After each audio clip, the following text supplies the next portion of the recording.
होती है। अगर देवता कृपा कर दें तो बहुत आसानी से कहीं ना कहीं वो चीज़ें हमारी फेवर में आ जाती हैं और वो चीज़ें हम कर पाते हैं जो हम चाहते हैं।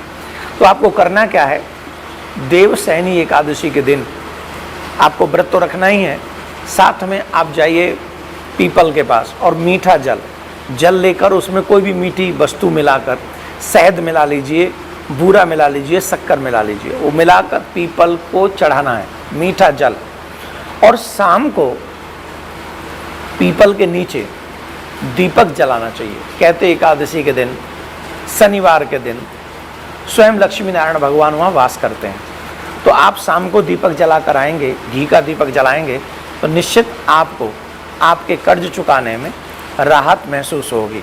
दूसरी बात है, कई लोग कहते हैं हमारे घर में सुख नहीं है, हमारे घर में शांति नहीं है, हमारे घर में द्वंद्व बना रहता है, हमारे परिवारिक जनों में एक दूसरे से बनती नहीं है, तो महाराज हम क्या करें?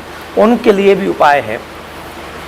एकादशी वाले दिन ही भगवान विष्णु के साथ साथ माँ लक्ष्मी की पूजा करें, विष्णु यंत्र को अपने घर में धारण कराएं, विराजमान कराएं और उनकी पूजा करें।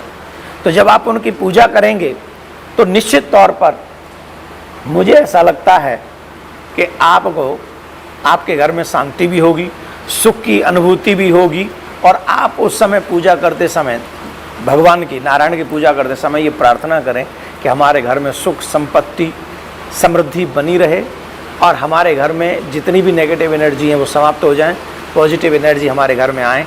ऐसी प्रार्थना करके लक्ष्मी नारायण की पूजा करें। इससे आपके घर में, आपके परिवारजनों में जो क्लेश, जो द्वंद्व है वो शांत होगा। तीसरी एक और बात मैं आपको बता दूं, काफ़ी लोग इन दिनों में आर्थिक संकट से जूझ रहे हैं, उनको लग रहा है अब हम क्या करें। तो वैसे तो ये आपको उपाय हर एक एकादशी के दिन करना चाहिए, पर देवशयनी एकादशी विशेष है, तो इस दिन आपको क्या करना चाहिए?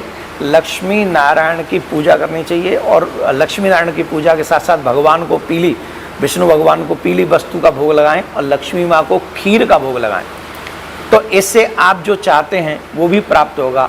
और जो चाहते हैं कि हमारे घर में धन का अभाव न रहे, तो लक्ष्मी नारायण की उस सुंदर छवि पर जो आपके घर में है, आप 1 का सिक्का ले लें, 5 का सिक्का ले लें, 11 का सिक्का ले लें और वो भगवान के चरणों में चढ़ा दें, प्रार्थना कर दें, अपने दुख के विषय में जो भी आपका दुख है वो उनको कह दें, और वहाँ से प्रसाद समझ के उसी सिक्के को अपने पर्स में, अपनी तिजोरी में अथवा जहाँ भी आपका धन रहता है वहाँ उसको रख दें। तो आपको अनुभव होने लगेगा कुछ ही दिनों में कि आपकी समस्याएं धीरे धीरे कम हो रही हैं, लक्ष्मी नारायण कृपा कर रहे हैं। लेकिन इन बातों को आप स्वयं करें, लेकिन ध्यान रखें विश्वास के साथ।